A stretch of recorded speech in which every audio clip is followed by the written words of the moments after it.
sixth lesson, that is biodiversity and its conservation. In that I explained about the definition of biodiversity and what are the activities which destroy the biodiversity and what are the approaches to be taken to conserve biodiversity.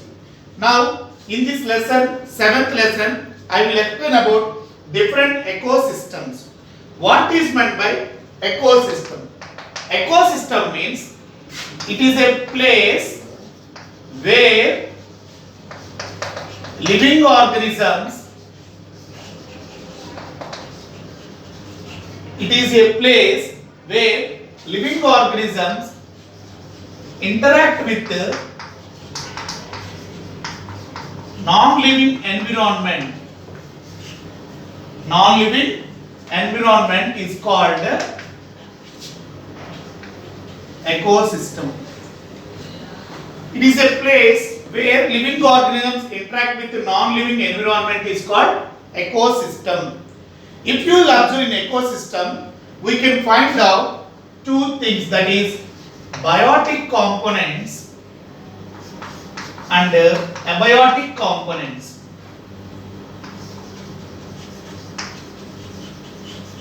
If you will observe in ecosystem, we can find out majorly two components, that is biotic components and abiotic components. Biotic components means living components. Abiotic components means non-living components. So if you will observe, the biotic components are plants, animals and microorganisms. The biotic components are plants, animals and microorganisms. What are the non-living here? The non-living components are air, water, sunlight, soil, etc. are non-living or abiotic components. So, in this ecosystem topic, we will discuss about how the living organisms interact with the environment. Do you know? If you look in any ecosystem, whether it is natural or artificial, no living organism can live independently. No living organism can live by isolation, means single. Every living organism may depends on other organisms, sometimes may depends on environment. Without this relation, we living organism cannot survive in the nature. In this lesson, different ecosystem, we want to discuss about what is the interdependence in between of living with living and living with non-living. So before that, we have to discuss about habitat. What is meant by habitat? Habitat means dwelling place. The place where we live is called habitat. So there are majorly two types of habitats present in the ecosystem. That is land as habitat, water as habitat. Land means terrestrial habitat, water means aquatic habitat. If you will observe, some animals can live in land, terrestrial habitat, some animals can live in water. Next, ecosystem. The place where living organisms like biotic components interact with non-living environment known as abiotic factors known as ecosystem. A scientist called A.G. Tansley. A.G. Tansley first coined the name of ecosystem. He named that ecosystem means ecological system. Ecosystem means ecological system. If you will observe in ecosystem, we can find out many living organisms like plants, animals, microorganisms which interact with non-living environment like air, water, sunlight, soil, etc., we can find out that relation in the ecological system. No living organism can live by isolation, can live in single. Every living organism depends on other organisms, and also sometimes they depends on non-living environment known as abiotic components. A lab activity which show us about the importance of ecological system. All of you open page number 104 in your textbook.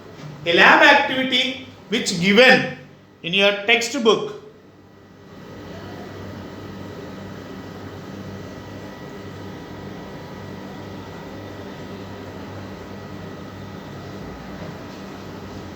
See this lab activity, structure of the ecosystem.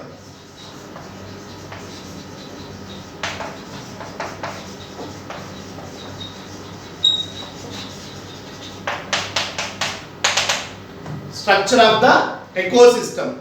From the discussion related to Venkatesh and Gayatri's doubt, if you will observe here, we can find out a picture in your textbook.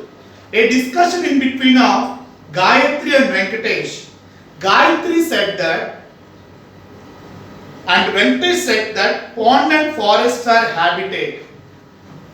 Venkatesh said that pond and forest both are habitats. Gayatri said that, but my uncle said that are ecosystems.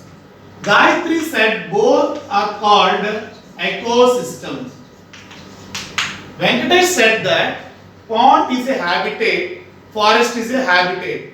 Gayatri said that pond is an ecosystem, forest is an ecosystem. If you look in these two statements, both are correct. Gayatri is correct and Venkatesh is also correct. Why? Because here pond is a habitat. Why? Because pond is a living habitat for fishes and other aquatic animals. Forest is also a habitat for several plants and animals. According to Gayatri, pond is also an ecosystem. Pond is a forest is also ecosystem. Why? Because if you will observe in pond, we can find out both living and non-living components, biotic and abiotic component. If you will observe in pond, the abiotic components are water, sunlight, soil. The biotic components are fishes and other aquatic plants, etc. So, according to this meaning, both Gayatri and Venkatesh both are correct in their views. So, Venkatesh said that pond and forest is a habitat or habitat, and Gayatri said that pond and forest both are ecosystems. So now open the lab activity page number 104. Now we can conclude that there are several ecosystems around us. A field, a pond, or your school garden all are examples of same. So you can say, for example, take your school garden. This school garden,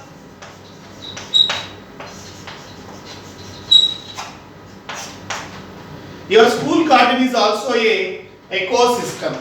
Why school garden called as ecosystem means, in school garden we can find out living organisms and they interact with non-living environment. That's why school garden is said to be as a ecosystem. Now you have to study any ecosystem in your surrounding. With the help of this you can understand about the ecosystem. Study an ecosystem at your school, home, garden to understand its structure. For this you will require the following material. If you want to observe the ecosystem, you require some materials. What are that materials? Measuring tape. You have to take measuring tape. This is helpful to measure the area which you investigate, which you observe. String means thread, daram. Small sticks, hand lens, hand towel. Procedure. To know about structure of the ecosystem, you have to follow the following procedure. If you want to observe any ecosystem, here I took school garden. If you want to observe school garden, you have to follow some procedure, that is, use first one, use a tape to measure a square area that is 1 meter long and 1 meter wide. It can be on grass, bare dirt or sidewalk. First you have to select a place, square shaped place, means square means length and breadth both are same. With the help of measuring tape, you have to measure an area, square area in your school garden. Mark the edges of the square with the help of string, chalk or as shown in the figure. With the help of sticks, you have to mark the 4 sides. 1, 2, 3, 4 sides. Observe the study area that has been marked. Now you have to observe this square area with the help of look for plants, animals that live there. Use the hand lens. With the help of eyes, you can observe the animals and plants which present in this square area. With the help of hand lens, you can observe the microorganisms which seen in soil with the help of hand lens.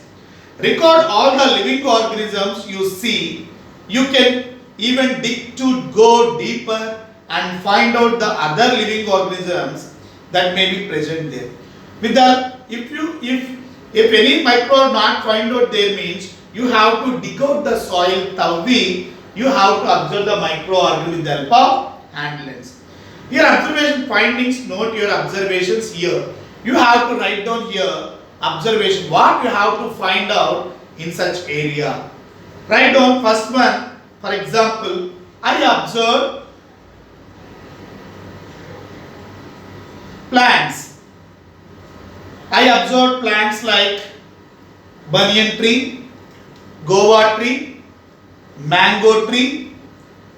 These are producer. These are plants I observed there. Next, I observed some animals like cow or goat, sheep, etc. And I observed some insects like dragonflies, butterflies. I observed it.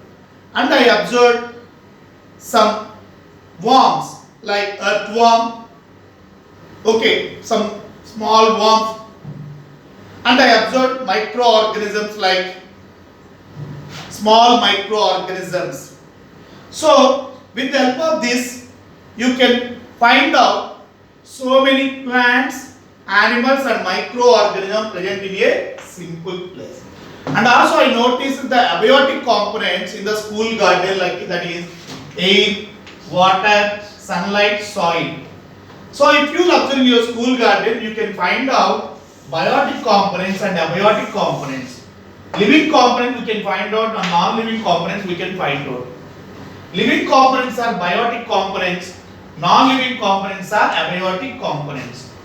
We can find out plants, they are producers, animals they are consumers, and microorganisms they are decomposers.